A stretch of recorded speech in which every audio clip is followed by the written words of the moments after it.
Hello বন্ধুরা, কেমন আছেন সবাই? আশা করি ভালো আছেন। তো আমি আবারও একটি মজার টিউটোরিয়াল নিয়ে মাত্র আপনাদের সামনে হাজির হলাম। তো আমাদের আজকের টিউটোরিয়ালটি অনেক ইন্টারেস্টিং বন্ধুরা। কেননা বন্ধুরা, আমরা অনেকেই স্টার্টিং ক্যাপাসিটর ইউজ করে থাকি। মিল ফ্যাক্টরিতে যা জব করি তারা অনেকেই স্টার্টিং ক্যাপাসিটর ইউজ করে থাকি। দেখা গেছে যে আমরা ওই যে মোটর স্টার্টিং ক্যাপাসিটর ইউজ করে থাকি বা লাগিয়ে থাকি, ওই মোটরে যে মানের ক্যাপাসিটরটা লাগানো আছে আমরা কিন্তু সেই মানের ক্যাপাসিটরটাই লাগিয়ে থাকি। কিন্তু বন্ধুরা, একটা বিষয় না বললেই নয়, যদি কোনো ইলেকট্রিশিয়ান বা কোনো ইঞ্জিনিয়ার বা ভুলক্রমে হোক বা যে কোনো কারণে হোক সেই ক্যাপাসিটরটা যদি উপযুক্ত মানের না হয়ে থাকে, তাহলে কিন্তু আমরা সেম ক্যাপাসিটরটি ইউজ করলে মোটরটি ক্ষতিগ্রস্ত হতে পারে। তো বন্ধুরা, যদি আমার এই ফর্মুলাটা আপনি জেনে রাখেন বা শিখে রাখেন, তো অবশ্যই কখনো কোনো মোটর ক্ষতিগ্রস্ত হবে না। আমি 100% শিওর দিয়ে বলতে পারি, কারণ আমি প্র্যাকটিক্যালি কাজ করি বন্ধুরা। তো আপনারা চাইলে আমার ফর্মুলাটা ইউজ করে দেখতে পারেন। চলুন বন্ধুরা, শিখে রাখি আমরা স্টার্টিং ক্যাপাসিটর, অর্থাৎ কোন ক্ষেত্রে কত ওয়াটের জন্য বা কত ঘোরার জন্যে আমরা কত মাইক্রোফ্যারাডের স্টার্টিং ক্যাপাসিটর ইউজ করব, সেটা কীভাবে ক্যালকুলেশন করে বের করা যায় সেটা আজকে আমরা শিখব। আরেকটা কথা না বললে নয় বন্ধুরা, যারা এখন আমার চ্যানেলটি সাবস্ক্রাইব করেননি, প্লিজ প্লিজ প্লিজ বন্ধুরা আমার চ্যানেলটি সাবস্ক্রাইব করে নেন। তো বন্ধুরা, আরেকটি কথা মনে করে দিই আপনাদেরকে, যে স্টার্টিং ক্যাপাসিটরের আপনার মানটা থাকে এরকম ভ্যালুতে লেখা থাকে যে MFD অর্থাৎ মাইক্রো ফ্যারাড, অর্থাৎ আপনার রানিং ক্যাপাসিটরে এখানে মাইক্রো সিম্বল দেওয়া থাকে, কিন্তু স্টার্টিং ক্যাপাসিটরে মাইক্রো সিম্বলের পরিবর্তে M লেখা থাকে। এইটাই তফাৎ। আপনি চাইলে অনেকেই দেখা যায় যে কোনটা স্টার্টিং ক্যাপাসিটর বা রানিং ক্যাপাসিটর দেখে চিনতে পারে না। তো যে ক্যাপাসিটরের গায়ে MFD লেখা থাকবে, দেখেন বন্ধুরা এখানে MFD লেখা আছে, অর্থাৎ মাইক্রো ফ্যারাড। যে ক্যাপাসিটরের গায়ে MFD লেখা থাকবে সেই ক্যাপাসিটরটা হচ্ছে আপনার স্টার্টিং ক্যাপাসিটর।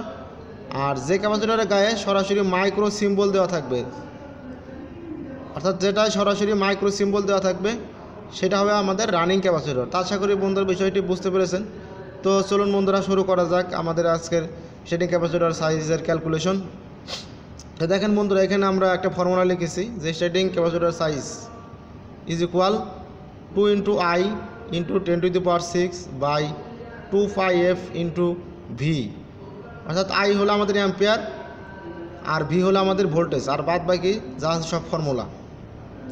তো দেখেন বন্ধুরা, এখানে আমরা একটা এক্সাম্পল হিসেবে দেখিয়েছি যে এখানে আমাদের P হলো 1 HP, অর্থাৎ 1 হর্স পাওয়ার মোটরের জন্য আমরা কত মানের স্টার্টিং ক্যাপাসিটর ইউজ করব সেটা আমরা ক্যালকুলেশন করে বের করব বন্ধুরা। দেখেন 1 হর্স পাওয়ার মানে 746 ওয়াট, তো P = 746 ওয়াট। আর এখানে আমরা যদি কারেন্ট বের করি, দেখেন বন্ধুরা আমি এখানে দেখিয়ে দিচ্ছি I = P/V। আর এখানে 0.8 কেন আসছে, আমি আগের একটি টিউটোরিয়াল দেখেছিলাম যে ইন্ডাকটিভ লোড হলে অবশ্যই পাওয়ার ফ্যাক্টর কত দিতে হবে, 0.8। তো এখানে বন্ধুরা ক্যালকুলেশন করলে আমরা কারেন্ট কত পাইছি, দেখেন বন্ধুরা এখানে আমরা ক্যালকুলেশন ফর্মুলা ইউজ করে ক্যালকুলেশন করলে আমরা কারেন্ট পেয়েছি কত, 4.2 অ্যাম্পিয়ার, অর্থাৎ আমরা কারেন্ট পেলাম কত, 4.2 অ্যাম্পিয়ার। দেখেন বন্ধুরা, এখন আমরা এই ভ্যালুটি আমরা এখানে ফর্মুলাতে বসিয়ে দিয়েছি। দেখেন 2, এই উপরের যে দেখেন 2 দেওয়া আছে, 2 × এখানে আয়ের ভ্যালু কত, 4.2। এই যে 4.2, যে এই ভ্যালুটা আমরা যে এখানে ক্যালকুলেশন করে পেলাম সেই 4.2, আর এখানে 10⁶ ছিল, এখানে এই 10⁶। আর নিচে দেখেন বন্ধুরা যে 2 × এখানে যেহেতু ইন্টু আকার আছে সব, আর পায়ের ভ্যালু কত, 3.1416, পায়ের ভ্যালু, এখানে পায়ের পরিবর্তে আমরা তার ভ্যালুটা লিখলাম। আর ফ্রিকোয়েন্সি কত, বাংলাদেশের স্ট্যান্ডার্ড ফ্রিকোয়েন্সি 50 হার্স, এখানে এফের পরিবর্তে লিখলাম 50, মানে লিখলাম 50। আর আমাদের সিঙ্গেল ফেজ লাইনের ভোল্টেজ অর্থাৎ V, অর্থাৎ ভোল্টেজ 220 ভোল্ট। তো দেখেন বন্ধুরা, এভাবে আমরা দেখা গেছে যদি আপনাদের কাছে সায়েন্টিফিক ক্যালকুলেটর বা নর্মাল ক্যালকুলেটর থেকে থাকে যেটা ডিজিট বেশি দেখাবে, সেই ক্যালকুলেটরে এভাবে উপরে সবগুলো গুণ করে নিচে সবগুলো গুণ করে ভাগ করলে আপনারা রেজাল্ট পেয়ে যাবেন 121। অর্থাৎ যেহেতু আমরা স্টার্টিং ক্যাপাসিটর ক্যালকুলেশন করতেছি, তার মানে কী হবে, MFD অর্থাৎ মাইক্রো ফ্যারাড। দেখেন বন্ধুরা, বাজারে আপনি 121 মাইক্রো ফ্যারাডের ক্যাপাসিটর পাবেন না। তো দেখতে হবে যে আমাদের ক্যালকুলেশন করে যা আসবে এর কাছাকাছি কোন মানের ক্যাপাসিটরটি বাজারে পাওয়া যায়। আপনার দোকানদারকে বলতে পারেন যে 121 মাইক্রোফ্যারাড বা এর কাছাকাছি কোন ক্যাপাসিটর আছে, তো দোকানদার বলবে যে 120 মাইক্রোফ্যারাডের ক্যাপাসিটর আছে। তো সেক্ষেত্রে আপনি 1 HP মোটরের জন্য 120 মাইক্রোফ্যারাডের ক্যাপাসিটর নিঃসন্দেহে ব্যবহার করতে পারেন।